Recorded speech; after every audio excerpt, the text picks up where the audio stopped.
Hallelujah. अब सब कुछ है मसीह की। मैं प्रभु शुक्र धन्यवाद देता हूँ कि प्रभु ने आज ये नया दिन दिया। इस महीने के पहले रविवार में हम आए हैं। क्या आप सब आज आनंदित हैं? आमेन। आनंदित रहो। मैं कहता हूँ आनंदित रहो। इस परमेश्वर के नाम की महिमा के लिए इस गीत को गाएंगे। प्रभु मेरा चरवाहा, प्रभु मेरा रखवाला।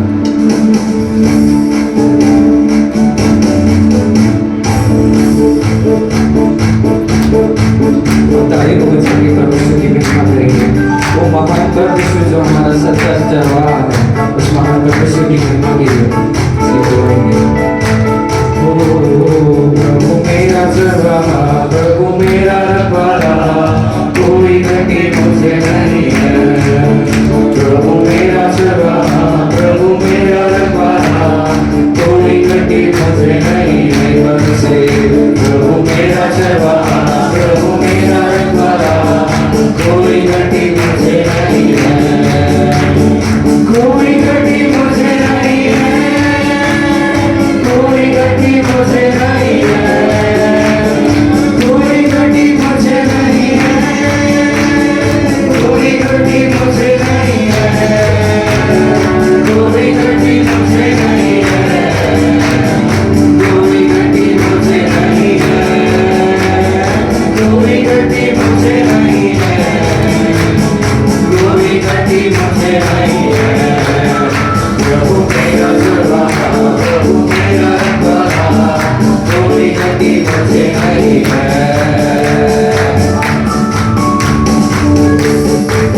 सुनना इस रहने के पास, वो ले जाता है बचाने अपने पास। एक जैसे गिरती पानी के लिए परमेश्वर की प्यासी है, वैसे हमारा जीवन भी उस महान परमेश्वर की प्यासा होना चाहिए। हम इसकी सीधा के परमेश्वर सुखदाई झरने के पास ले जाता है बुझाने मेरी प्यास।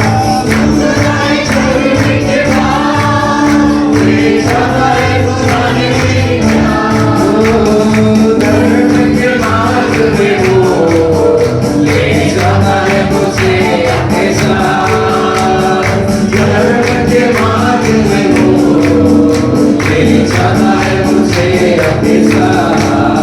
प्रभु मेरा चरवाहा, प्रभु मेरा रखवाला, कोई घटी मुझे नहीं है। प्रभु मेरा चरवाहा, प्रभु मेरा रखवाला, कोई घटी मुझे नहीं है। शत्रुओं के सामने याद रखता है मेरा। शत्रुओं के सामने याद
शत्रुओं के सामने मेज को बिछाता है। प्रभु ने जो तैयार की मन में नमागन है।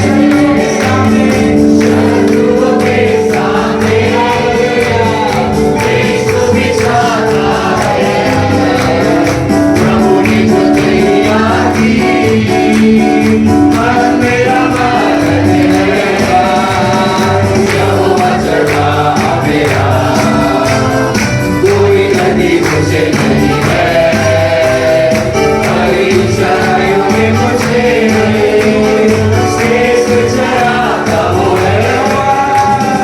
यहोवा चढ़ा मेरा, कोई नदी मुझे नहीं है। हरी चराइयों में मुझे शेष चराता वो है। सिर पर वो तेल मारा है, अभिषेक तुझे दिया है। दिल मेरा बन गया है और उमड़ भी रहा है। सिर पर वो तेल मारा है, अभिषेक तुझे दिया है। दिल मेरा बन गया है और उमड़ भी रहा है। यहोवा चढ़ा मेरा, कोई नदी मुझे नहीं है। हरी चराइयों में मुझे शेष चराता वो है। शेष चराता वो है। शेष चराता वो है। बोलो प्रभु यीशु मसीह की जय। हालेलुया। इस महान परमेश्वर के लिए प्रभु की महिमा को हम करेंगे। सच और परमेश्वर हमारा भला चरवाहा है। जैसे कि जो इस महीने का हमारा बादशाह है, जो उसका वचन है भजन संगीत 23, उसका शीर्षक इस तरीके से कहता है कि यहोवा मेरा चरवाहा, वो हमारा सच्चा चरवाहा है, भला चरवाहा है। हालेलुया। उस महान परमेश्वर की महिमा के लिए इस एक और गीत को गाएंगे। यीशु है सच्चा गड़रिया, उसकी हम भेड़ हैं, हरी चराइयों में हमें चराता है।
चढ़ैया उसकी हम बेड़े हैं, वो हरी चढ़ाइयों में हमें चढ़ाता है। हालेलुया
स्तुति करूंगा, सदा मैं सेवा करूंगा, क्योंकि मुझे बचाया यीशु ने उस मानव मनुष्य को।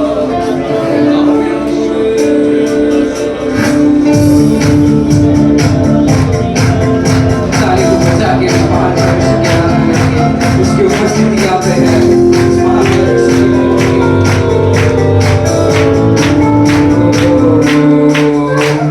सदा मैं स्तुति करूंगा, हालेलुया, सदा मैं सेवा करूंगा, मुझे बचाया यीशु ने, सदा मैं स्तुति करूंगा, सदा मैं स्तुति करूंगा, हालेलुया, सदा मैं सेवा करूंगा, मुझे बचाया यीशु ने, सदा मैं स्तुति करूंगा।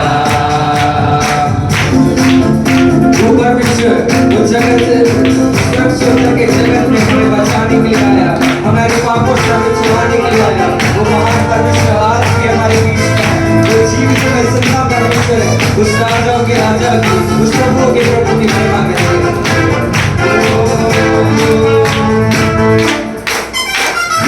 मुझे बचाने आया जब मैं गुनाहों में था, मुझे बचाने आया जब मैं गुनाहों में था, स्वर्ग को छोड़कर जगत में आया मुझे बचाने को, स्वर्ग को छोड़कर जगत में आया मुझे बचाने को।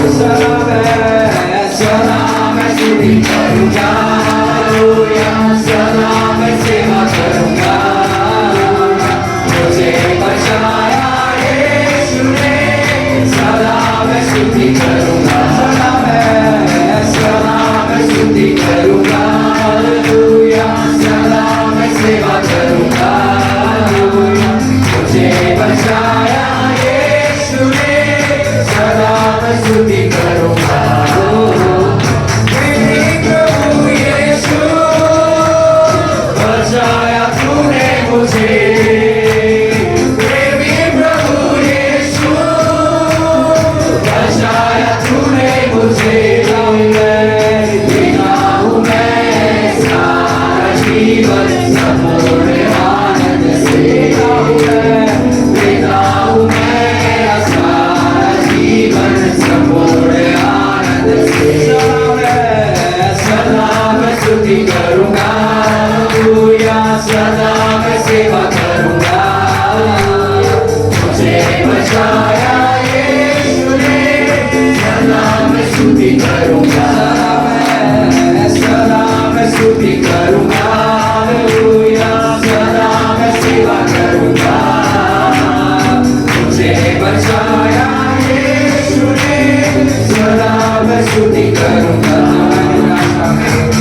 मैंने आशा में था, तूने मुझे आशा दी, जब मैंने आशा में था, तूने मुझे आशा दी, जगत में आया जीवन को दिया, पवित्र प्रेम यीशु, जगत में आया जीवन को दिया, पवित्र प्रेम यीशु, सदा मैं स्तुति करूंगा, हालेलुया, सदा मैं सेवा करूंगा, मुझे बचाया यीशु ने, सदा मैं स्तुति करूंगा, सदा मैं स्तुति करूंगा, हालेलुया, सदा मैं सेवा करूंगा, मुझे बचाया यीशु ने, सदा मैं स्तुति करूंगा। आराधी परमेश्वर, सच्चा जीवन है तू, आराधी परमेश्वर, सच्चा जीवन है तू, स्तुति प्रशंसा करता रहूंगा तेरे आए समय तक, स्तुति प्रशंसा करता रहूंगा तेरे आए समय तक, स्तुति प्रशंसा करता रहूंगा तेरे आए समय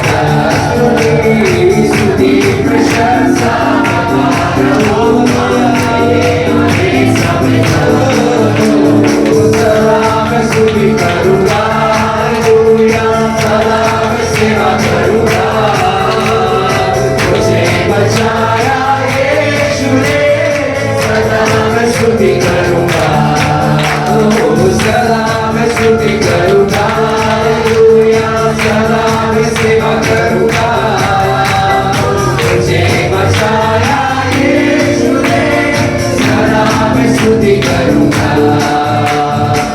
राजाओं का राजा है वो प्रभुओं का प्रभु है राजाओं का राजा है वो प्रभुओं का प्रभु है प्रभु यीशु मसीह प्रभु यीशु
में से हर एक प्रभु जी मृत्यु के रास्ते में पिता परमेश्वर एक टूटे हुए दिल को लेके खड़े थे पिता परमेश्वर।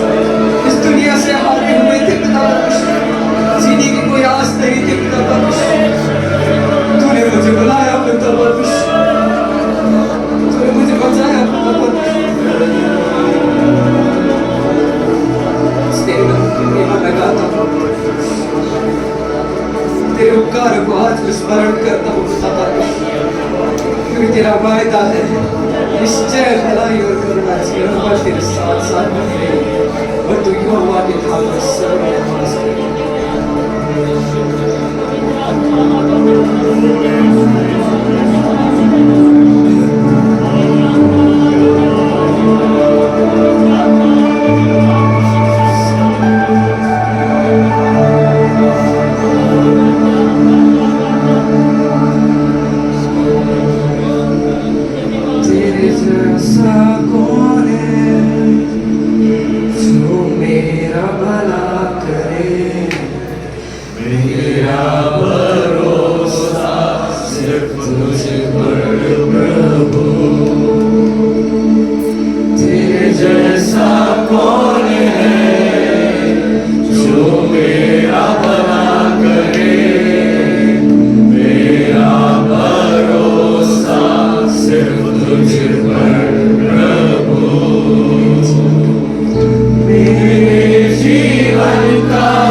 வேண்டுமென்று சொல்லி சேர்த்துக் கொண்ட நல்ல நேசரே, தூக்கி எறியப்பட்ட என்னை வேண்டுமென்று சொல்லி சேர்த்துக் கொண்ட நல்ல நேசரே। एक फेंका हुआ पत्थर जैसा हम खड़े थे, हम फेंके हुए थे, मगर परमेश्वर हमको उठाकर, तू मेरे लिए चाहिए, दुनिया आपको फेंक सकता है, पर तू मुझे चाहिए करके परमेश्वर आपको अपने पास बुलाकर, आपको पवित्र कर कर, आपको स्नान कर कर, एक सुंदर वस्त्र आपको पहनाकर परमेश्वर के राज्य की वारिस बनाया। कितना महान परमेश्वर है। தூக்கி எறியப்பட்ட என்னை வேண்டுமென்று சொல்லி சேர்த்து கொண்ட நல்ல நேசரே,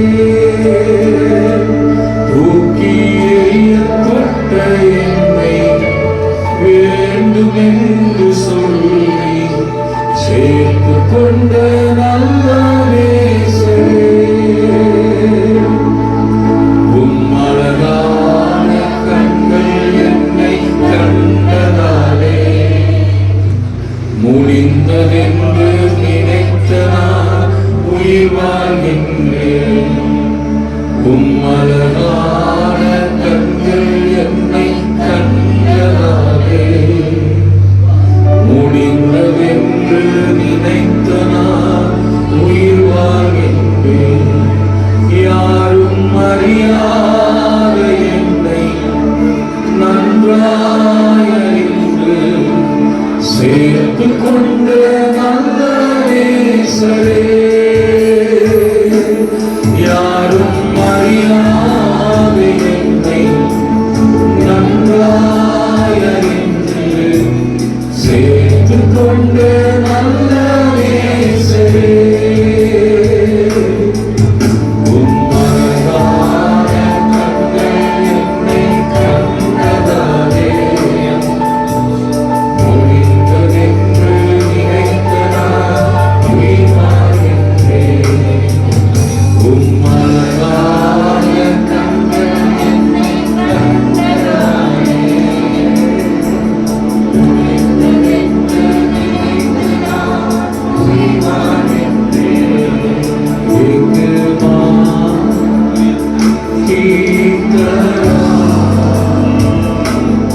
यीशु शांति देता है, एक मां की तरह यीशु शांति देता है। हालेलुया, हालेलुया,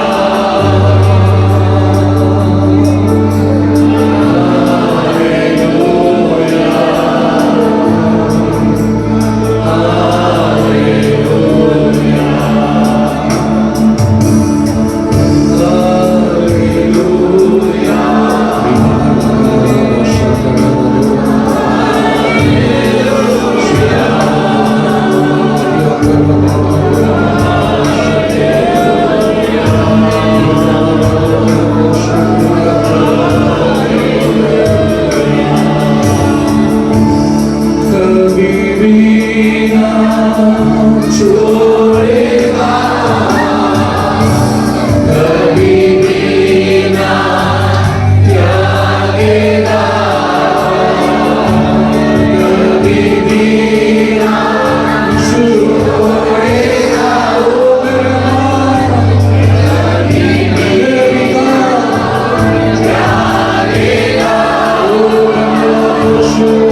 यीशु मसीह के नाम में बधाई को लेकर आता हूँ। परमेश्वर भला है, परमेश्वर की करना सदा की है। आमीन।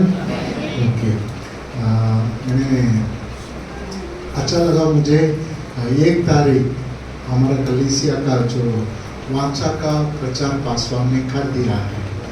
मेरा इच्छा है हर सप्ताह जब हम कलीसिया में आते हैं वाचा को फिर से मनन करें, इसलिए सप्ताह में उसका तैयार नहीं किया।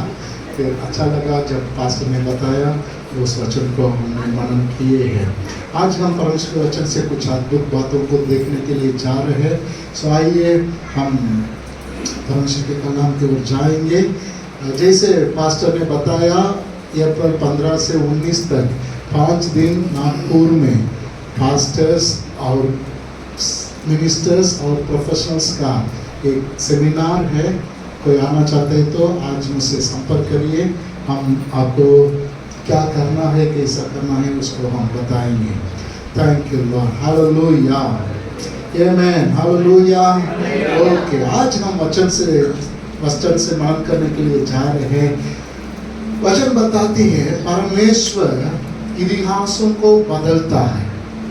परमेश्वर इतिहासों को बदलता है, लेकिन जब परमेश्वर इतिहासों को बदलना चाहता है, उसके लिए साधारण लोगों को इस्तेमाल करता है। सो आज हम वचन से मनन करने के लिए जा रहे हैं, इतिहास को बदलने वाले साधारण लोग। आज हम बहुत समय जब कलीसिया में आते हैं, हमारे बारे हम ये विचार रखते हैं, मैं इतना बड़ा आदमी नहीं हूँ, मैं एक साधारण लोग हूँ, ऐसा आप सोच सकते हैं। नहीं तो कभी कभी जब हम मसीह के पीछे जाते हैं, लोग हमें बहुत साधारण रीति से, नहीं तो हल्का में ले लेते हैं। लेकिन हमको मालूम होना चाहिए, परमेश्वर हमारे जैसा लोगों को इस्तेमाल कर इतिहास को बदला है। हालेलुया। आज प्रभु चाहता है हम भी इतिहास को बदलने वाले बने। आज प्रभु चाहता है हमारा कलीसिया भी इतिहास को बदलने वाले बने। हमें मेरे साथ निकालिए ये याकूब की पत्रियां 5वां अध्याय। वहां पर एक व्यक्ति के बारे में लिखा गया है। याकूब 5वां अध्याय में जब हम जाते हैं, वहां पर एक व्यक्ति के बारे में लिखा है। वचन ऐसा बताता है, उनकी बारे जब लिखा है 7वां पद 5 का 7। इसलिए है भाइयों, याकूब का 5 का 17। एलिया भी तो हमारे समान दुख सुख भोगी मनुष्य था। दुख सुख भोगी मनुष्य था। हालेलुया। पड़ोसी को देखकर बोलिए, एलिया बहुत आता था, लेकिन आपके जैसे थे। हालेलुया। वचन बताती है एलिया हमारे जैसा एक मनुष्य था। एलिया का जीवन को आप देखेंगे तो वो एक अध्याय में आकाश से आग को उतारा था, लेकिन अगला अध्याय में जब हम पढ़ेंगे, वो परमेश्वर को देखकर कहता है, प्रभु मैं मेरे पिताओं से इतना अच्छा व्यक्ति नहीं हूँ, मैं जीना नहीं चाहता हूँ, मुझे मरना अच्छा है। वचन बताती है उस एलिया हमारे जैसा एक व्यक्ति था। यूना भविष्यद्वक्ता के बारे यदि आप बाइबल में पढ़ेंगे तो यूना भविष्यद्वक्ता ऐसा एक शॉर्ट टेम्पर व्यक्ति था। वो परमेश्वर जो बोला उसके विपरीत में गया था। लेकिन वचन में आप देखेंगे तो यूना ही एक ऐसा परमेश्वर के दास था जिसके 2 शब्द के प्रचार के द्वारा, 2 शब्द के संदेश के द्वारा पूरा देश उपवास में आकर पूरा देश में बदलाव आया था। हालेलुया। एलिया बहुत साधारण व्यक्ति था, लेकिन वचन बताती है वो परमेश्वर से प्रार्थना किया। परमेश्वर ने 3 साल 6 महीना आकाश को बंद कर दिया। फिर जब वो वापस प्रार्थना किया, आकाश खुल गई, उस देश में बड़ा बारिश हुआ। आज हम देखने के लिए जा रहे हैं, हम भी वैसा इतिहास बनाना प्रभु चाहता है। God wants us to create history. परमेश्वर चाहता है हम इतिहास बने. Hallelujah, hallelujah. हम बहुत समय अपने बारे जब सोचते हैं बहुत साधारण रीति से सोचेंगे, लेकिन प्रभु चाहता है हमें इस्तेमाल कर बड़ा काम करने के लिए. हालेलुया.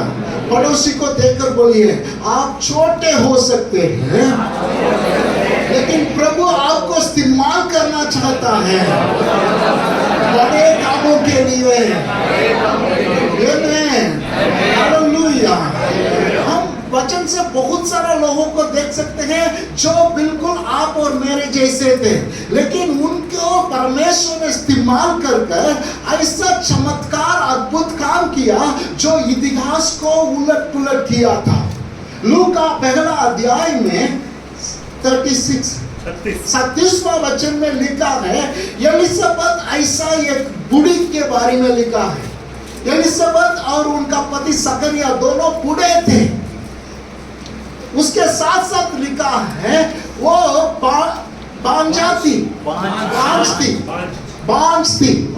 ओके, देखिए अभी बूढ़ी हो गई, उम्र बड़ा हो गई, अब कोई उम्मीद नहीं है, लेकिन परमेश्वर उनको इस्तेमाल कर यूहन्ना बपतिस्मा देने वाला भविष्यद्वक्ता को पैदा किया जिसने इज़राइल का इतिहास को बदला. हालेलुया. ये बुढ़ी है, ये पांची था, अपना शरीर में कमजोरी है. वचन बताती है she was a barren.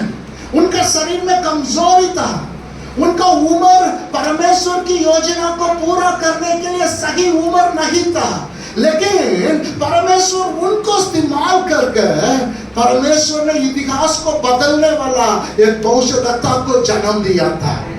Hallelujah.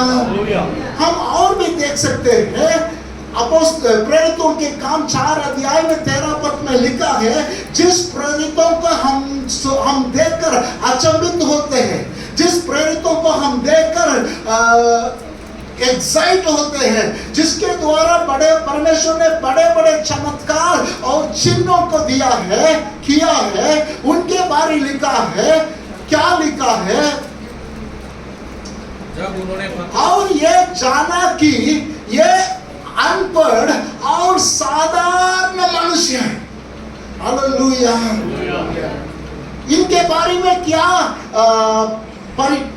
Introduction दे सकते हैं, परिचय दे सकते हैं. यदि आप पूछेंगे तो 2 शब्द को वहां पर लोगों ने इस्तेमाल कर रहे हैं. लोगों के नजर में उनका वास्तविकता भी वही था, वो लोग अनपढ़ और साधारण लोग थे. यीशु मसीह ने जब अपने चेलों को चुना, वो सब साधारण मछुआरे थे. उनको परमेश्वर ने इस्तेमाल किया. यदि 4 अध्याय में आप आगे देखेंगे तो परमेश्वर का वचन बताती है, परमेश्वर ने प्रेरितों के हाथों के द्वारा बड़े बड़े चिन्ह और चमत्कार किए हैं. 5:12 प्रेरितों के हाथों से जिस साधारण अनपढ़ प्रेरित है उनके हाथों के द्वारा बहुत चिन्ह और अद्भुत काम बहुत चिन्ह और अद्भुत काम लोगों के बीच में दिखाए जाते थे. लोगों के बीच में दिखाए जाते थे. 15 पद को पढ़ेंगे. यहाँ तक कि लोग बीमारों को सड़कों पर ला लाकर खाटों और खटोलों पर लिटा देते थे कि जब पतरस आए तो उसकी छाया ही से उनमें से किसी पर पड़ जाए. ध्यान से सुनिए, एक अनपढ़, एक साधारण मछुआरा है, लेकिन वचन बताती है परमेश्वर ने उन हाथों के द्वारा चमत्कार किया है. अब इतना परमेश्वर इस्तेमाल करने लगा, वो छूने का कोई जरूरत नहीं पड़ा. उनकी छाया जब बीमारियों के ऊपर गिरा, उनकी छाया जब लोगों के ऊपर गिरा, लोग चंगे होने लगे. हालेलुया. परमेश्वर साधारण लोगों को आज भी इस्तेमाल करता है. हालेलुया. यदि आज आप अपने जीवन के बारे बहुत कम सोच रहे हैं, यदि आप अपने परिवार के बारे बहुत कम सोच रहे हैं, मैं एक साधारण जन हूँ, मैं क्या कर सकता हूँ, मेरा शरीर में कमजोरी है, मेरा जीवन में कमियां हैं, मैं आपको बताना चाहता हूं, आपके जैसे लोगों को परमेश्वर ने इस्तेमाल किया और इतिहास को बदला। वही परमेश्वर हमें इस्तेमाल कर इतिहास को बदलना चाहता है। Hallelujah. God wants to do mighty things through ordinary people. आप अपने बारे में बड़ा विचार करने का कोई जरूरत नहीं। आज हम एक जन का जीवन से कुछ बातों को देखने के लिए जा रहे हैं, जिसका नाम एस्थर था। जिसका नाम एस्थर था। एस्थर कौन थी? हम पढ़ेंगे। एस्थर का तीन परिचय हम कर सकते हैं। We can give theory introduction about Esther. Esther की किताब 2 अध्याय 7वां पद में एस्थर की जीवन के बारे में लिखा गया है। एस्थर कौन थे? उसने अस्तेदा नामक अपनी चचेरी बहन को, जो एस्थर भी कहलाती थी, पाला पोसा था, क्योंकि उसके माता पिता कोई ना थे। उसके माता पिता कोई ना थे। ध्यान से सुनिए, एस्थर का 3 बात हम बोल सकते हैं। सबसे पहली बात, एस्थर अन्य देश में थी, अपने घर में नहीं थे। उस समय में इजराइल के बहुत सारे लोग गुलामी बनकर अन्य देश में बाबिलोन में थे, आज का ईरान है। सो एस्थर सुसान ऐसा एक शहर में था, वो शहर आज इस ईरान में है। वहां वो अन्य देश में थी, अपने परिवार में नहीं थी। दूसरा, वो एस्थर उस देश में और भी कुछ भाई लोग थे, वो सब अच्छे पद में थे, लेकिन उस देश में एस्थर और उसका चाचा मुर्दगाय दोनों गुलामी थे। दूसरा, एस्थर का परिचय करेंगे तो गुलामी थी। They were slaves, they were captives. तीसरा, एस्थर का परिचय करेंगे तो वो एक अनाथ थी, अपना माँ बाप नहीं है। देखिए, तीनों बहुत बुरी स्थिति को दिखाता है। जब हम विदेशी में काम किए थे, हमेशा हमारे मन में ये नीचा सोच होता है। आप जितने भी बड़े पोस्ट में रहे, अन्य देश में जब आप नौकरी करते हैं, आपके मन में एक नीच विचार आता है। हमें लगता है जब हमारा देश आते हैं, एक नया आजादी को महसूस करते हैं, ये गुलामी को हमेशा महसूस करते हैं। तीसरा, अनाथी। आज आपका जीवन भी ऐसा स्थिति में होता तो भी मैं आपको बताना चाहता हूं, जिस एस्थर को परमेश्वर ने इस्तेमाल कर इतिहास को बदला, वही परमेश्वर आज हमें भी इस्तेमाल कर हमारा इतिहास को, हमारा देश का इतिहास को बदलना चाहता है। हालेलुया। परमेश्वर इस्तेमाल करने के लिए बड़े बड़े लोगों की आवश्यकता नहीं है। परमेश्वर की दासी कैथरीन कुलमन हमेशा कहती थी, परमेश्वर सोना पात्र को नहीं ढूंढता है, परमेश्वर चांदी का पात्र को नहीं ढूंढता है, परमेश्वर टूटा हुआ, तैयार हुआ पात्र को ढूंढता है इस्तेमाल करने के लिए। हालेलुया। आज हमारा परिस्थिति जैसा भी हो, हम आज कुछ बातों को सीखने के लिए जा रहे हैं। यदि आप उस बात को अपना जीवन में लागू करेंगे तो परमेश्वर हमें भी इस्तेमाल कर इतिहास को बदलना चाहता है। हालेलुया। आज एस्थर किताब से 2-3 बातों को हम मनन करने के लिए जा रहे हैं, जो बात एस्थर को अपना पूरी परिस्थिति से बदलकर अपने परमेश्वर के लिए इस्तेमाल होने के लिए मदद किया। Hallelujah, hallelujah. सो एस्थर एक अन्य देश में थी, एस्थर एक गुलामी थी, एस्थर एक अनाथ थी, लेकिन परमेश्वर ने उस एस्थर को इस्तेमाल किया है। हालेलुया। एस्थर जिस स्थिति में जी रही थी, उस स्थिति को थोड़ा सा मैं बताना चाहता हूँ। एस्थर जब राजा की बनी, अभी राजा की बन गई, एक परमेश्वर की योजना था, राजा की बन गई। हम सबको भी प्रभु ने राजा बनाया है। हालेलुया।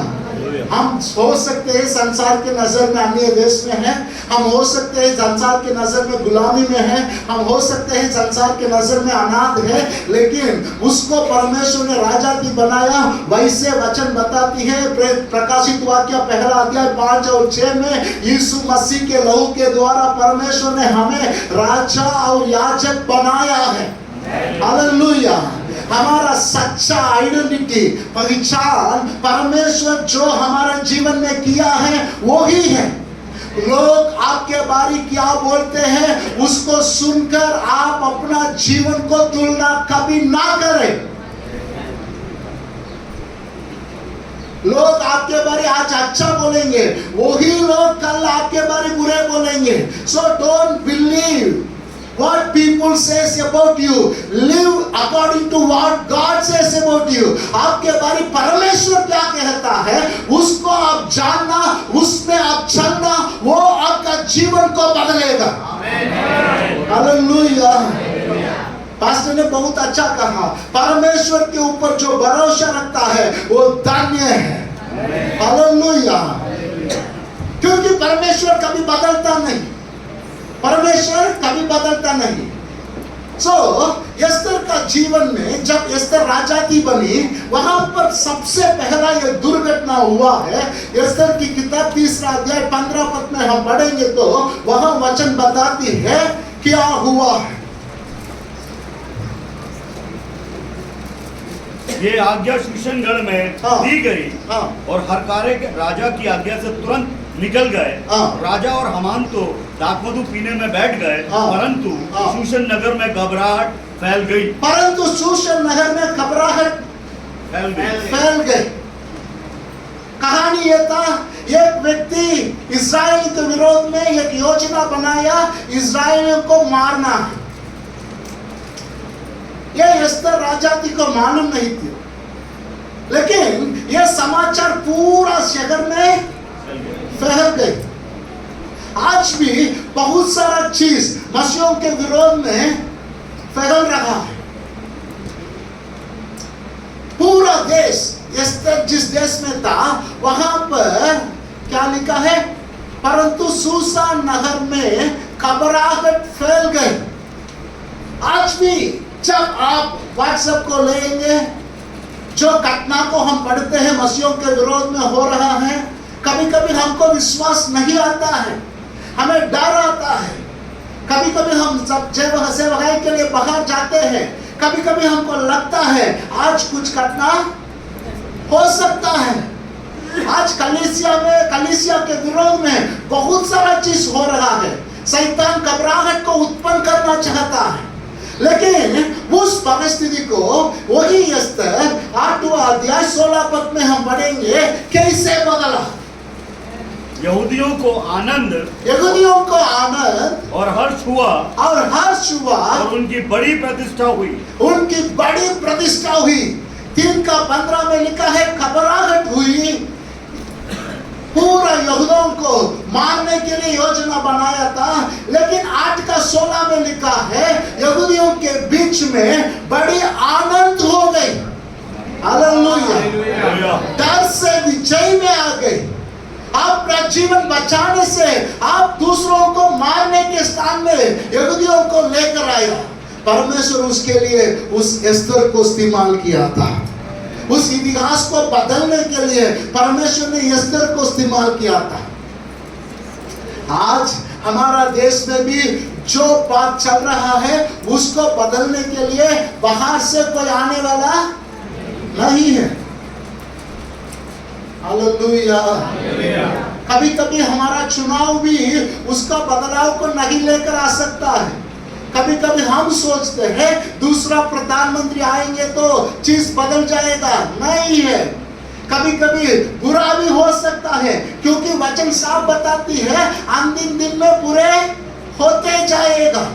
ओके, लेकिन उसको बदलने का ताकत, उसको रोकने का ताकत, उसको फिर बदलने का ताकत हमारे जैसे साधारण लोगों के हाथ में परमेश्वर ने दिया है।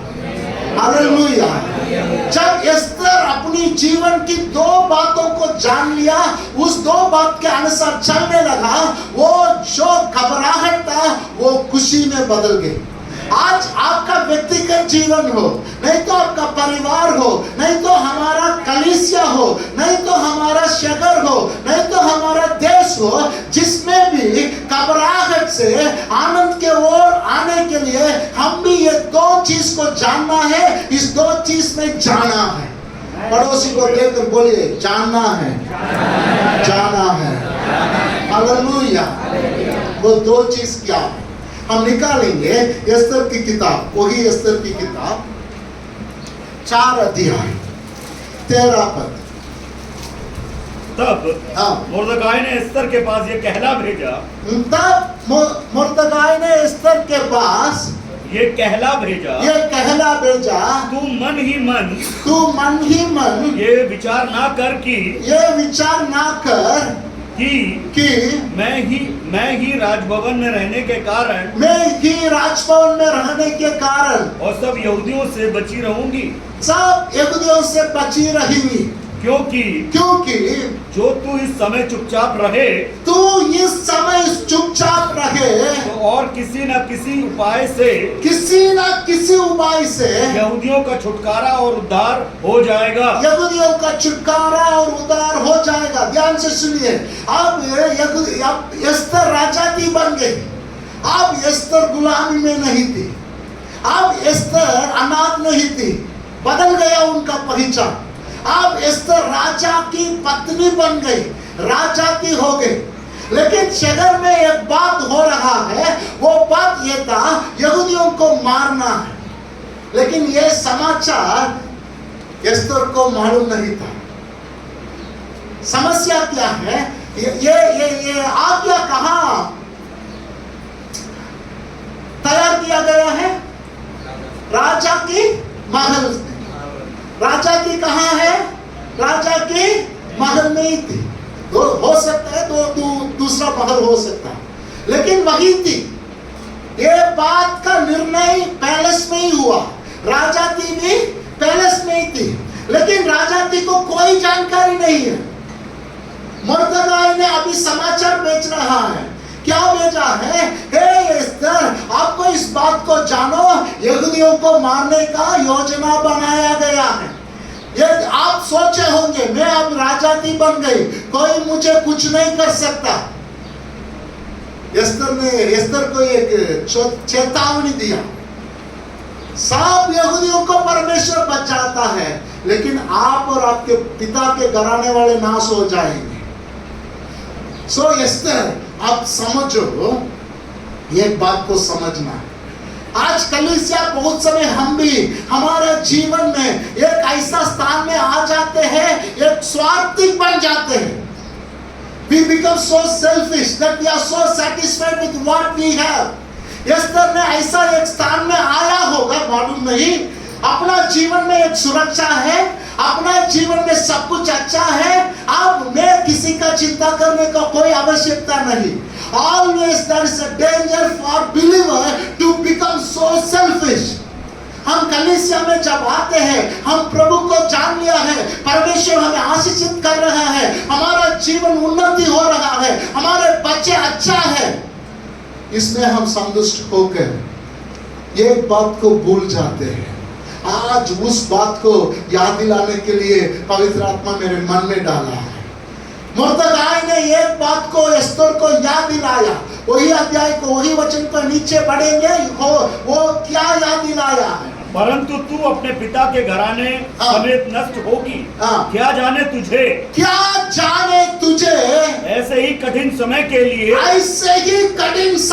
लिए राजपद मिल गया हो। एस्तर को देखकर मुर्दगाय कहता है, हे एस्तर, आप राजा की बना आपका खूबसूरत के कारण नहीं। हे एस्तर, आपने राजा की बना आपकी योग्यता के कारण नहीं। हो सकता है ऐसा ये कठिन परिस्थिति में आपके द्वारा परमेश्वर कुछ करना चाहता है।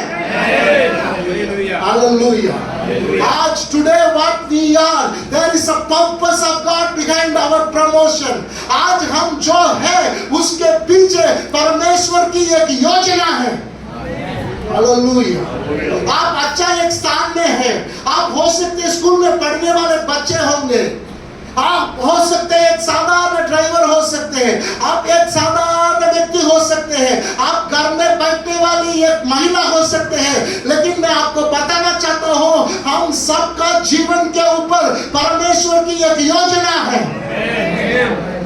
We need to know the plan and purpose of God in our life. हमारा जीवन में परमेश्वर की एक योजना को हम समझना है।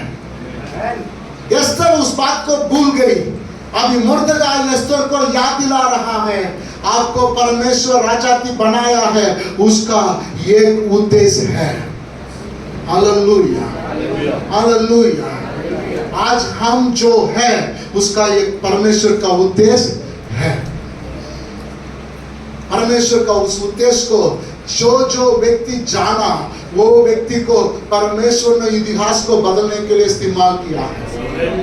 उत्पत्ति 12 अध्याय में अब्राहम एक साधारण जन था, लेकिन परमेश्वर ने उनको अपनी योजना को प्रकट किया। उस अब्राहम को परमेश्वर ने इस्तेमाल किया। यूसुफ अपने माता पिता के घर में अपने भाई बहनों के साथ अच्छा रहा था, लेकिन परमेश्वर ने उनको उनका जीवन में अपनी योजना को प्रकट किया। उस कारण उनको बहुत दुख और तकलीफ आया, लेकिन वचन बताती है उत्पत्ति 45वां अध्याय में आप देख सकते हैं, यूसुफ कहता है, आप नहीं, परमेश्वर ने सबकी जीवन को बचाने के लिए मुझे मिस्र में भेजा था। When you know that you are in the plan of God, you will not upset about what is happening in your life. You will know that God is behind everything.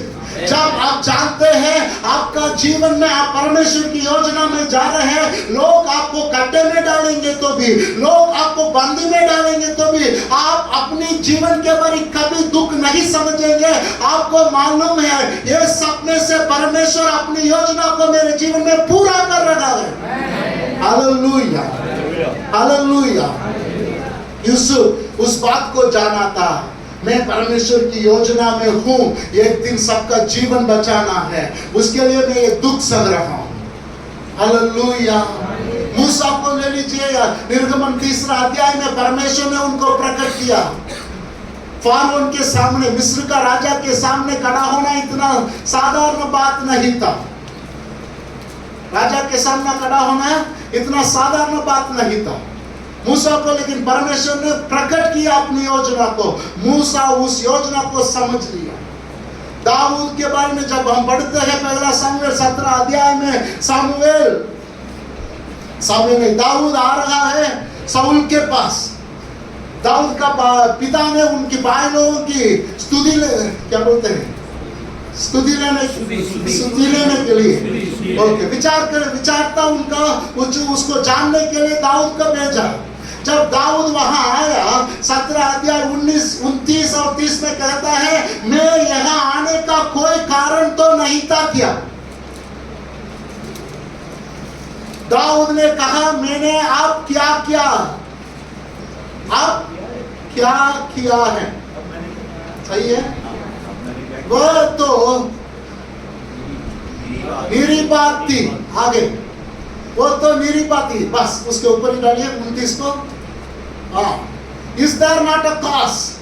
मैं यहाँ युद्ध भूमि में आया था, उसका कोई कारण नहीं है किया। दाऊद को समझ गया मेरा जीवन में प्रभु की एक योजना है। दाऊद को कोई बुलाया नहीं है गोलियत से लड़ने के लिए। दाऊद को मालूम हो गया, जब युद्ध भूमि में आया, मेरा जीवन का उद्देश्य में मैं पहुंच गया। हालेलुया। परमेश्वर ने उनको इस्तेमाल किया। यीशु मसीह का जीवन में आप देख सकते हैं, मैं कुछ वचनों को बोलता हूं, आप लिखकर घर जाकर पढ़िए। मत्ती 13 अध्याय 53 से 56 तक, यूहन्ना 3 की 16, 17, 34 तक, मत्ती सुसमाचार 4 का 17, 18, लूका सुसमाचार 9 का 22। यीशु मसीह का जीवन में हमेशा यीशु मसीह एक बात को कहते रहा। हम सिर्फ एक बात को पढ़ेंगे, यूहन्ना 3 का 34।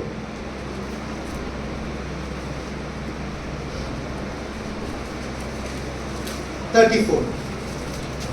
क्योंकि जिस परमेश्वर ने भेजा है वो परमेश्वर की बात कहता है, जिससे ना क्योंकि जिसे परमेश्वर ने भेजा है वो परमेश्वर की बातों का कहता है, क्योंकि वो आत्मा नाप नाप कर नहीं देता है।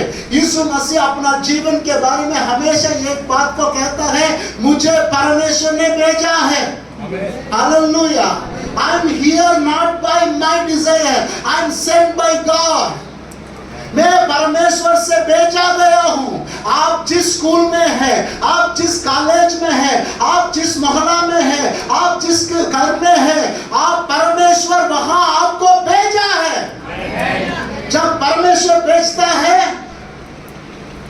कुछ कारण तो होगा। Hallelujah, hallelujah. Don't take things very normally or very ordinarily। साधारण रीति से चीजों को नहीं लीजिए। आप जहां है वहां परमेश्वर ने आपको रखा है। राजा थी एस्तर ने उस बात को भूल गई, मुर्दगाई ने उस बात को याद दिया है। मैं जिस संस्था में हूं परमेश्वर ने मुझे भेजा है। हालेलुया। उसके पीछे एक योजना है। पतरस के जीवन में मत्ती सुसमाचार 16, 17, 18 में देख सकते हैं। फिर यूहन्ना 21 और 15 से पढ़ेंगे तो यीशु मसीह बार बार पतरस को देखकर कहता है, ये आपका जीवन में ये आपका मेरा योजना है। God always pushes his people to know his plan about their life। परमेश्वर हमेशा अपनी प्रजा को परमेश्वर की योजना को जानने के लिए प्रोत्साहित करता है। आपका जीवन में परमेश्वर की योजना है। आप कोई भी हो, ये गधा के ऊपर परमेश्वर की योजना हो सकता है तो आप में से कोई गधा के नीचे हो नहीं सकते। एक छोटा लड़का था, 3 दिन मीटिंग अटेंड किया। परमेश्वर उस छोटा लड़का के ऊपर योजना रखा था। उनके हाथ में 5 रोटी था, परमेश्वर उस 5 रोटी के ऊपर योजना रखा था। हालेलुया। वो हो सकता है तो आपके हाथ में जो वरदान है उसको परमेश्वर इस्तेमाल कर सकता है। सो नो दैट, पहले आपको जानना है परमेश्वर मेरे ऊपर एक योजना को रखा है। एस्तर ने कहीं ना कहीं उस बात को भूल गई। जब नहम्याह के पास खबर पहुंचा, एक व्यक्ति यरूशलेम से आया, नहम्याह, वो भी राजा के महल में था। वो राजा का प्याव था। बहुत अच्छा पोस्ट है, बहुत ईमानदार का पोस्ट है। क्योंकि राजा को बहुत समय लोग मारने के लिए किसको इस्तेमाल करते हैं? भोजन को इस्तेमाल करते हैं। भोजन में नशा को मिला देते हैं। सो राजा पीने के पहले कौन पीना था? नहम्याह पीना था। बहुत ईमानदारी का एक व्यक्ति था। उतना ईमानदारी होता तो राजा कितना ऊपर रखा होगा, सोचिए। क्योंकि वचन भी बताती है, जो faithful man shall be rewarded. अब नहम्याह के पास एक व्यक्ति आ रहा है। नहम्याह पूछताछ कर रहा है, हे भाई आप यरूशलेम से आया है, क्या बात है, कैसा है यरूशलेम? तब उन्होंने कहा, यरूशलेम की स्थिति बहुत बुरी है, दीवार सब तोड़ फोड़ किया गया है, वहां जो लोग बचा है वो लोग नाश हो रहे हैं। उस बात को सुनने के तुरंत नहम्याह अपना जीवन का उद्देश्य को जाना, वो बैठ कर रोने लगा। एस्तर राजा के होने के बाद अपना जीवन का उद्देश्य को भूल गया होगा। मुर्दगाई बोल रहा है, हे एस्तर, हो सकता है इस समय के लिए मदद करने के लिए परमेश्वर ने आपको यहाँ रखा है। आज आप कहीं भी हो, मैं आपको बताना चाहता हूँ, परमेश्वर आपसे बोल रहा है, आप वहां हैं परमेश्वर की योजना के अनुसार। Hallelujah. Don't regret about where you are. जहां आप हैं वहां पर आप नाराज मत हो जाइए। यूसुफ हर एक कारण था नाराज होने के लिए। अब वो बोल सकता था, प्रभु आपने क्या दर्शन दिया, मैं अन्य देश में गुलामी बनकर जेल में हूं। नहीं था, उनका मन में हमेशा ये बात था, परमेश्वर ने मुझे भेजा है। परमेश्वर ने मुझे भेजा है। हम जानना है, don't regret where you are. आप जहां है वहां के बारे में आप कभी नाराज मत हो जाइए। और शैतान का चालाक है, आप जब नाराज हो जाएंगे आपका जीवन में परमेश्वर के उद्देश्य को पूरा नहीं कर पाएंगे। हालेलुया। दूसरी बात, और 10 मिनट में मैं समाप्त करना चाहता हूं। दूसरी बात, एस्तर को परमेश्वर ने इस्तेमाल करने के लिए दूसरी बात एस्तर ने क्या किया, एक निर्णय लिया। She decided to do the will of God. जब मुर्दकाई के द्वारा इस बात को मालूम करवा दिया है, परमेश्वर ने मुझे यहाँ एक योजना के लिए रखा है, एस्तर ने कुछ करने के लिए निर्णय लिया। 4 अध्याय 15-16। तब एस्तर ने मुर्दकाई के पास यह कहला भेजा, तू जाकर सूसन के सब यहूदियों को इकट्ठा कर और तुम सब मिलकर मेरे निमित्त उपवास करो। 3 दिन रात ना तो कुछ खाओ, 3 दिन रात और दिन कुछ ना खाओ और ना कुछ पियो। मैं भी अपनी सहेलियों से उसी रीति उपवास करूंगी। और ऐसे ही दशा में नियम के विरुद्ध राजा के पास भीतर जाऊंगी। जब एस्तर को मालूम पड़ा मेरे ऊपर अभी परमेश्वर की एक योजना है, परमेश्वर मेरे द्वारा कुछ करना चाहता है, एस्तर तुरंत मध्यस्थता प्रार्थना के ओर अपना जीवन को समर्पित किया है। If you want God to use you, you have to know the value of your prayer. यदि परमेश्वर आपको इस्तेमाल करना चाहता है तो आप अपनी प्रार्थना का महत्व जानना बहुत जरूरी है। Hallelujah, hallelujah, hallelujah. हम कलीसिया में बार बार कहते हैं प्रार्थना का, क्योंकि हम जानते हैं प्रार्थना क्या कर सकता है। आज फिर से हम मध्यस्थता प्रार्थना के जानना बहुत जरूरी है। जवान बच्चे में आपको चेतावनी, आपको एनकरेज, आपको चैलेंज करना चाहता हूँ, मध्यस्थता प्रार्थना का महत्व को आप जानने के लिए प्रयास करें। हालेलुया। इतिहास जिसने बदला वो सब मध्यस्थता प्रार्थना करने वाले थे।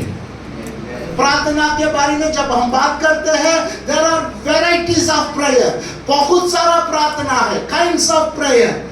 आप अकेला एक जन प्रार्थना कर सकते हैं, आप स्तुति की प्रार्थना कर सकते हैं, आप वचन की प्रार्थना कर सकते हैं, आप उपवास की प्रार्थना कर सकते हैं, बहुत सारा प्रार्थना वगैरह है। उसमें से एक है मध्यस्थता प्रार्थना। आज हम सीखने के लिए जा रहे हैं मध्यस्थता प्रार्थना क्या कर सकता है। आज परमेश्वर चाहता है हमारे कलीसिया में हर एक जन इस बात को समझे और इस अभिषेक से भरे, ताकि हमारे कलीसिया के द्वारा हमारा शहर का इतिहास बदल सके। हालेलुया। अय्यूब एक अच्छा व्यक्ति है। अय्यूब 1 अध्याय में जब आप पढ़ेंगे, अय्यूब बहुत सुंदर जीवन जी रहा था, अद्भुत जीवन था, धर्मी था, परमेश्वर का भाई मानने वाला था, सन्मार्ग ऐसा लिखा, हिंदी में कैसा लिखा है मालूम नहीं, धर्मी हो सकता है, तमिल में सन्मार्ग लिखा, खरा व्यक्ति था, लेकिन जब उनका जीवन को आगे देखेंगे, इतना बुरी परिस्थिति में वो गुजर रहा है, लेकिन कैसा उनका जीवन बदला। परमेश्वर ने उनसे क्या कहा, अय्यूब 42वां अध्याय में जब हम पढ़ते हैं, अय्यूब को परमेश्वर ने कुछ करने के लिए किया, अय्यूब ने उस बात को किया।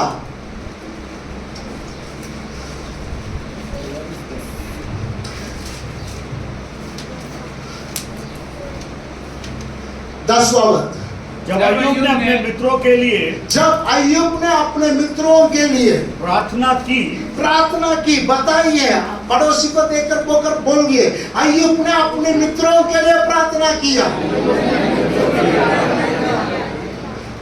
किस स्थिति में किया? वो अपना जीवन में इतना परेशानी में है, तब तक उनका जीवन में बदलाव नहीं आया है। जो समस्या था वही समस्या था। आज हम में से बहुत सारे लोग बोलते हैं जब मेरा जीवन में सब कुछ अच्छा होगा मैं दूसरे के लिए प्रार्थना कर सकता हूं ब्रदर। लेकिन मैं आपको बताना चाहता हूं प्रभु चाहता है हम जिस स्थिति में है उस स्थिति में हम दूसरों के लिए प्रार्थना करें। अय्यूब अपने मित्रों के लिए प्रार्थना किया। किसी ने कहा आप अपने मित्रों के लिए देने वाला सबसे बड़ा तोहफा उनके लिए आप जब प्रार्थना करेंगे वो ही है। Your prayer is the greatest gift that you can give to any one of your friends. आपके मित्रों के लिए आप कुछ तोहफा देना चाहते तो उनके लिए प्रार्थना करें, वही है सबसे बड़ी तोहफा। आज हमारा जीवन में इस बात को समझे, हमारा दोस्तों के लिए हम प्रार्थना करना बहुत जरूरी है।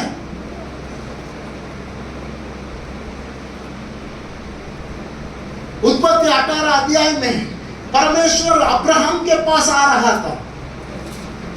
जब अब्राहम के पास आ रहा था, अब्राहम ने अच्छा खाना पीना खिलाया।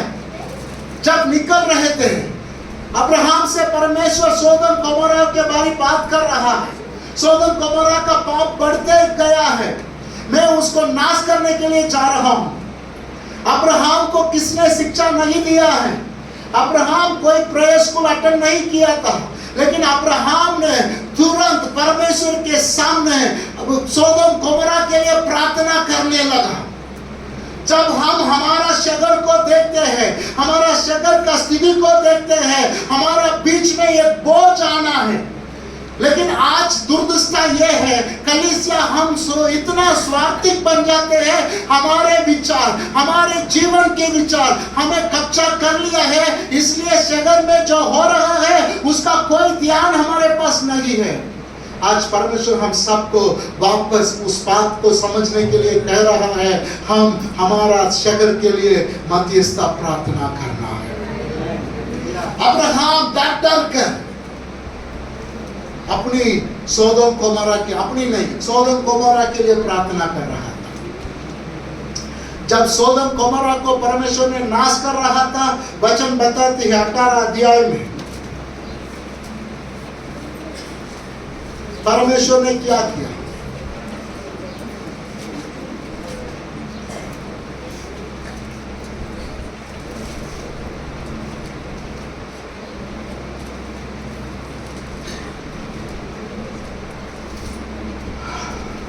अध्याय 18 अध्याय में प्रार्थना कर रहा है।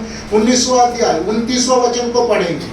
और ऐसा हुआ कि परमेश्वर ने उस तराई के नगरों को जिनमें लूत रहता था उलट कर नष्ट किया। जब अब्राहम को याद करके, किसको याद किया है?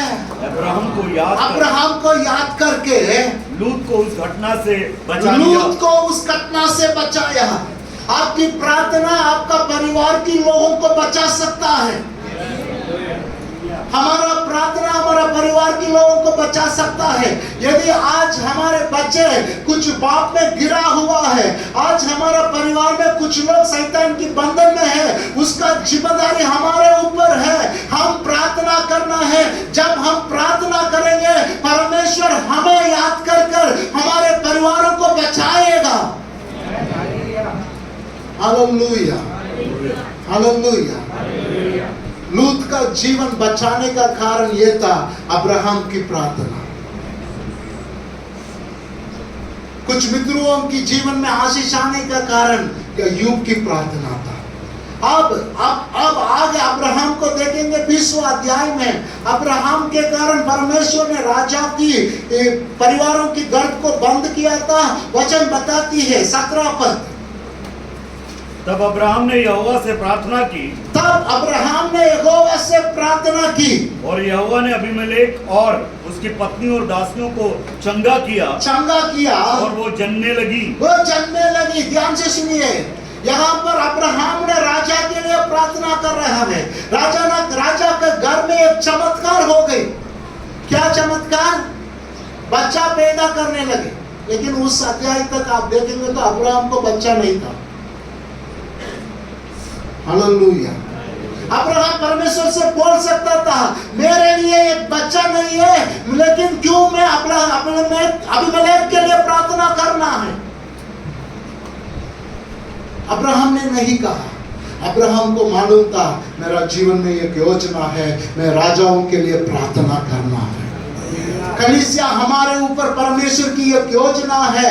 आज हमारा देश में जो हो रहा है उसको बदलने का ताकत केवल हमारा प्रार्थना की द्वारा ही हो सकता है। Hallelujah. So don't underestimate the power of your prayer. कभी आप अपनी प्रार्थना की ताकत को कम ना समझे। आपकी प्रार्थना राजाओं की जीवन में कार्य कर सकता है। क्या राजा के पास बड़ा डॉक्टर नहीं होगा था? बड़ा बड़ा डॉक्टर होता था, लेकिन उनके द्वारा जो बात नहीं हुआ वो बात अब्राहम की प्रार्थना के द्वारा हुआ था।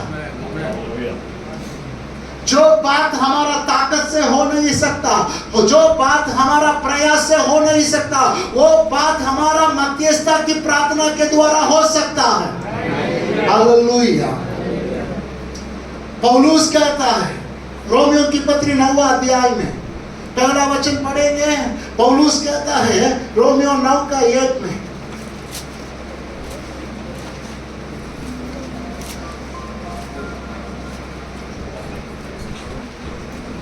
मैं मसीह में सच कहता हूँ, मैं मसीह में सच कहता हूँ, मैं झूठ नहीं बोल रहा हूँ, मैं झूठ नहीं बोल रहा हूँ, और मेरा विवेक भी पवित्र आत्मा में गवाही देता है कि मुझे बड़ा शौक है, मेरा मन सदा दुखता रहता है, क्योंकि मैं यहाँ तक चाहता हूँ कि अपने भाइयों के लिए जो शरीर के भाव में मेरे कुटुंबी है, मतलब इज़राइल है, स्वयं मसीह से श्रापित हो जाता हूँ। पौलुस कहता है मेरी प्रार्थना 10वां अध्याय पहला वचन पढ़ेंगे। हे भाइयों, मेरे मन की अभिलाषा और प्रार्थना ये है, ये परमेश्वर से मेरी प्रार्थना है कि वे उद्धार पाए। पौलुस कहता है मैं इस्राएलियों के उद्धार के लिए प्रार्थना कर रहा हूँ। आज हम हमारा भारतीयों के उद्धार के लिए मध्यस्थता प्रार्थना करना है। हमारा मित्रों के लिए प्रार्थना करना है, हमारा भाइयों के लिए प्रार्थना करना है, हमारा राजाओं के लिए प्रार्थना करना है, हमारा देशवासियों के लिए प्रार्थना करना है। जब एस्तर ने प्रार्थना करने लगी उपवास के साथ, हमने पढ़ा था 8:16 में, 3:15 में जो बात दुख पहुंचाता था वो बात खुशी में बदल गई। इसके बीच में सिर्फ 2 बात था। पहले एस्तर जान लिया मैं जहां हूं वहां परमेश्वर की एक योजना है। दूसरी बात, उसके लिए एक निर्णय लिया, मैं मध्यस्थता प्रार्थना करूंगी। हो सकता आज बोल सकते हैं मैं करना चाहता हूं लेकिन कर नहीं पा रहा हूं। मैं आपको बताना चाहता हूं पवित्र आत्मा मध्यस्थता के लिए हमें मदद करता है। रोमियो 8:26 हम पढ़ेंगे और सकरिया का 12:10 हम पढ़ेंगे। ये 2 वचन को पढ़कर हम प्रार्थना में जाएंगे। इसी रीति से आत्मा भी हमारी दुर्बलता में सहायता करता है। इस रीति से आत्मा भी हमारा दुर्बलता में सहायता करता है, क्योंकि हम नहीं जानते कि प्रार्थना किस रीति से, क्योंकि हम नहीं जानते हैं कि किस रीति से प्रार्थना करें। परंतु आत्मा आप ही ऐसी आहे भर कर जो बयान, आत्मा आप ही ऐसे भर कर जो बयान से बाहर है हमारे लिए विनती करता है। पवित्र आत्मा इस एक मध्यस्थता की आत्मा है। The Holy Spirit is the spirit of intercession। 12:10 पढ़ेंगे सकरिया का। और मैं दाऊद के घराने और दाऊद के कराने वाले और यरूशलेम के निवासियों पर और यरूशलेम की निवासियों पर अपना अनुग्रह करने वाली अपना अनुग्रह करने वाली और प्रार्थना सिखाने वाली आत्मा उंडेलूंगा। पवित्र आत्मा प्रार्थना को सिखाता है। यदि आप चाहते तो आप जब पवित्र आत्मा से कहते हैं पवित्र आत्मा मुझे मध्यस्थता प्रार्थना करने के लिए सिखाइए, पवित्र आत्मा आपको सिखाएगा। आइए अपने स्थान में खड़े हो जाएंगे। हम और 5 मिनट प्रार्थना करने के लिए जा रहे हैं। आज सुबह पवित्र आत्मा हम सबको अपना अभिषेक से भरकर, प्रार्थना का अभिषेक से भरकर हमें मध्यस्थता प्रार्थना में इस्तेमाल करना चाहता है।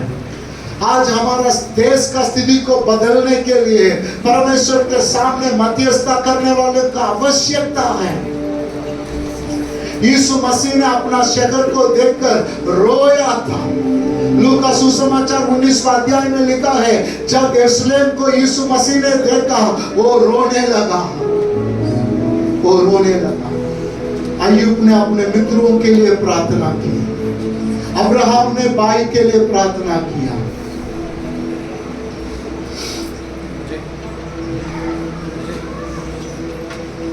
अब्राहम ने राजा के लिए प्रार्थना किया। पौलुस ने अपने जातियों के लिए, देशवासियों के लिए प्रार्थना किया। यीशु मसीह ने अपने शहर के लिए रोने लगा। आज सुबह पवित्र आत्मा हमसे ये उम्मीद कर रहा है, आप भी अय्यूब के समान, अब्राहम के समान, पौलुस के समान, यीशु मसीह के समान मध्यस्थता प्रार्थना करें। पवित्र आत्मा मध्यस्थता की आत्मा है। हालेलुया। रूबा का थीला लाबा शांडाला राबा हरुबाला सिकाला राबा टाना राबा। आप एक साधारण जन हो सकते हैं, परमेश्वर आपको इस्तेमाल कर इतिहास बनाना चाहता है। 2 चीज आप करना है। सबसे पहले आपका जीवन में परमेश्वर की योजना को समझें, उसके लिए, उसको पूरा करने के लिए मध्यस्थता प्रार्थना करने के लिए निर्णय लीजिए। जो लोग अब निर्णय ले रहे हैं, पवित्र आत्मा भरना चाहता है। आप कमजोरी हो सकते हैं, आप निर्बल हो सकते हैं। पवित्र आत्मा से कहे मुझे मदद करें। पवित्र आत्मा आपकी मध्यस्थता प्रार्थना की आत्मा से मुझे भर दे। Fill me Lord with the spirit of intercession। जवान बच्चे आप मुंह खोलकर प्रार्थना करें, पवित्र आत्मा मुझे अपने प्रार्थना की आत्मा से भरे। पवित्र आत्मा भरना चाहता है। पवित्र आत्मा बोझ से भरना चाहता है।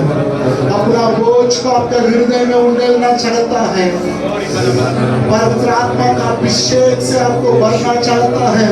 वो प्रार्थना का अभिषेक है, वो प्रार्थना का अभिषेक है। जो लोग निर्णय लेते हैं, अपना दोनों हाथ उठाकर पवित्र आत्मा से कहे मुझे मध्यस्थता की प्रार्थना का अभिषेक से भर दे, मुझे मध्यस्थता की प्रार्थना का अभिषेक से भर दे।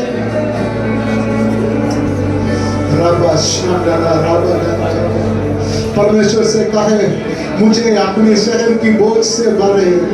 Fill me with the burden of my city, Lord. Fill me with the burden of my nation.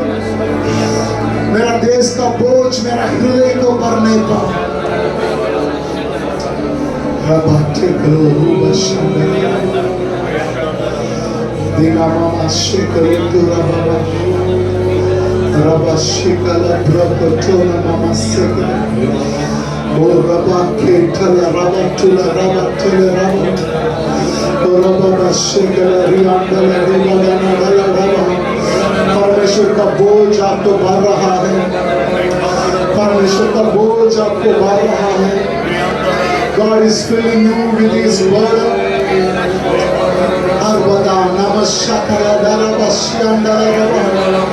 पवित्र आत्मा मेरा जीवन का बोझ यीशु मसीह के नाम में मेरा हृदय से दूर होने पर पवित्र आत्मा का बोझ मुझे भरने पाए। सब बोलिए, मेरा परिवार का बोझ, मेरा स्वार्थिक बोझ मेरे हृदय से निकलने पाए। पवित्र आत्मा आपका बोझ से मुझे भर दे। रबा का दीना मशादला रबा शीता का मेरा आवश्यकता का ध्यान में मुझसे हटने पाए। शिला आज मैं आपका मेरा जीवन को आपके सामने समर्पण करता हूँ। मेरा देश का आवश्यकता मुझे भरने पाए।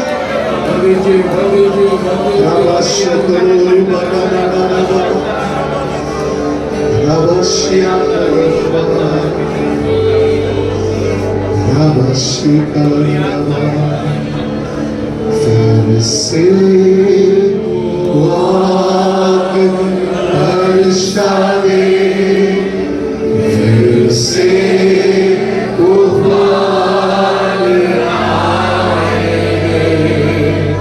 तेरी महिमा से, तेरी सामर्थ से, फिर से तू अभिषेक कर दे। फिर से वो आज बरसा दे, फिर से तूफान आने दे।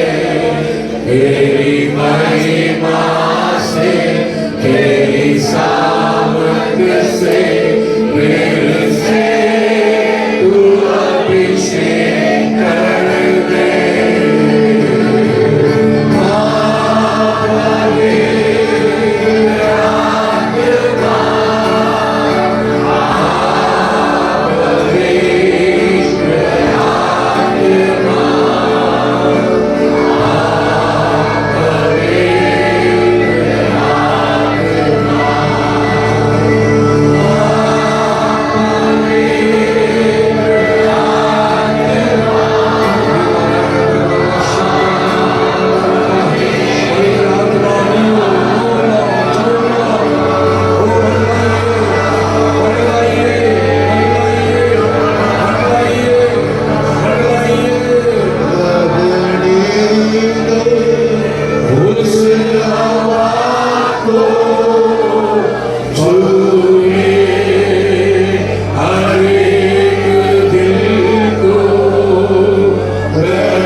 तुझसे